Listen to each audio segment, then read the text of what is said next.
मोक्षदा एकादशी है। सुन लीजिए ध्यान से, पहले इस प्रसंग को सुन लें, इसके बाद मैं आपको बहुत प्यारी सी कथा सुनाने जा रहा हूं। एकादशी का मात्म इसलिए भी बोल रहा हूं कि बहुत लोग ऐसे हैं जो व्रत नहीं करते हैं, और मनुष्य योनि पाने के बाद अगर एकादशी जैसा व्रत नहीं रखा तो समझ लो कि तुम अपनी जिंदगी से खिलवाड़ कर रहे हो।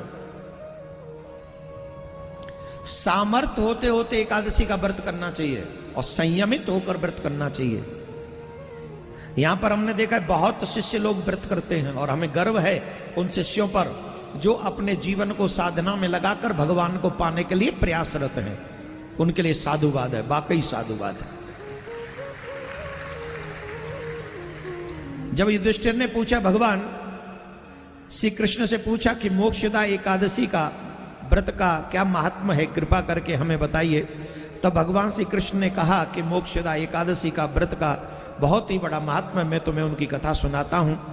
एक समय चंपक नगर में बैखानस नाम का एक राजा था, और वो राजा बड़ा धार्मिक था। उसने अपनी प्रजा का ध्यान बड़े रखा, बड़ा अपने पुत्रवत अपनी प्रजा का ध्यान रखता था, बड़ा ही ध्यान करता था। एक दिन की बात है, राजा रात्रि में सोया हुआ था तो अचानक से स्वप्न में उसको उसके पितृ दिखे, उसके पूर्वज दिखे, और पूर्वजों ने ये कहा कि हम नरक में पड़े हुए हैं, हे राजा तुम धर्मात्मा हो, हमें नरक से मुक्ति दिलाओ। इसका नाम है मुक्तदा एकादशी। इसका नाम से ही पता चलता है कि ये मुक्ति प्रदान करने वाली है, मोक्षदा एकादशी इसको कहते। तो कहा राजन हम नरक में पड़े हुए, इसके राजा के पूर्वजों ने कहा हम नरक में पड़े हुए हैं, हमें मुक्ति दिलाओ, हमें मुक्ति दिलाओ। राजा ने जब स्वप्न देखा तो उसे बात समझ में नहीं आई कि आखिर हुआ क्या और मुझे क्या करना चाहिए।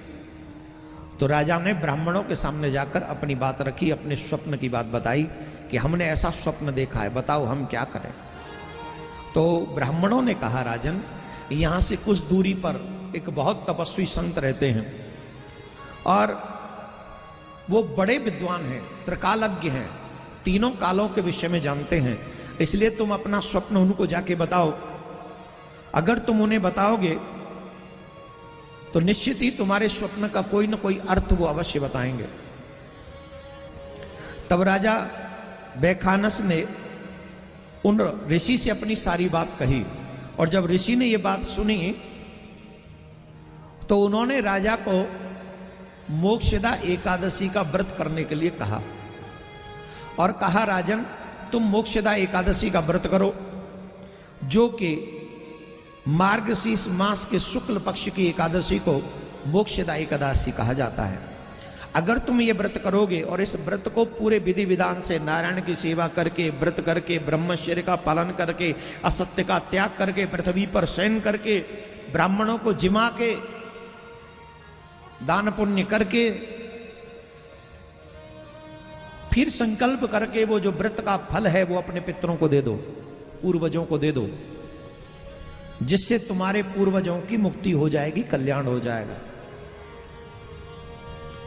राजा ने ऋषि की बात को सुना, ऋषि की बात को माना, फिर उन्होंने इस मोक्षदा एकादशी का व्रत किया। दशमी की रात्रि से इन्होंने अन्न ग्रहण नहीं किया, पूरा सुबह उठे, ब्रह्म मुहूर्त में उठे, स्नान किया, व्रत का संकल्प किया, व्रत किया, ब्रह्मचर्य का पालन किया, एक रात्रि पहले से ब्रह्मचर्य का पालन किया, असत्य भाषण नहीं करूंगा ऐसा संकल्प किया, व्रत किया, पूजन किया भगवान का, भगवान के व्रत की कथा सुनी। कथा सुनने के बाद दूसरे दिन ब्राह्मणों को जिमाया, बुलाया, स्नान के बाद भोजन कराया ब्राह्मणों को, और फिर द्रव्य दक्षिणा देकर उनको विदा किया, और उसका जो फल था व्रत का और ब्राह्मणों के तप का, दान का, भोजन का, वो सब अपने पूर्वजों को अर्पित किया। इससे उस राजा के समस्त पूर्वज जो नरक में पड़े हुए थे, नरक से उनको मुक्ति मिल गई। बोलो एकादशी मैया की जय।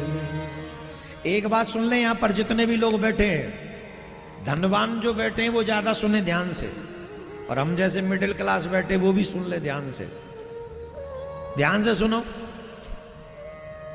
प्रत्येक संतान वही अच्छी है जो अपने से पूर्व में आए हुए पूर्वजों की मुक्ति के लिए प्रयास करे। जो मनुष्य संपन्न होने के बाद भी ऐसे कार्य न कर सके जिससे हमारे पूर्व के पूर्वजों की मुक्ति हो जाए, कल्याण हो जाए, या अपने भी कल्याण की जो चिंता न करे, उसे मनुष्य योनि नहीं अपितु ये मानना चाहिए कि हम पशु की योनि में अपना जीवन जी रहे।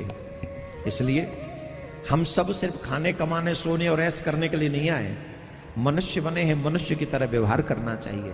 और जो मनुष्य का व्यवहार है, अगर मनुष्य जीवन मिला है, दुनिया में हर काम छोड़ दो पर भगवान की कथा मत छोड़ो। दूसरा, भगवान के एकादशी व्रत को कभी मत छोड़ो।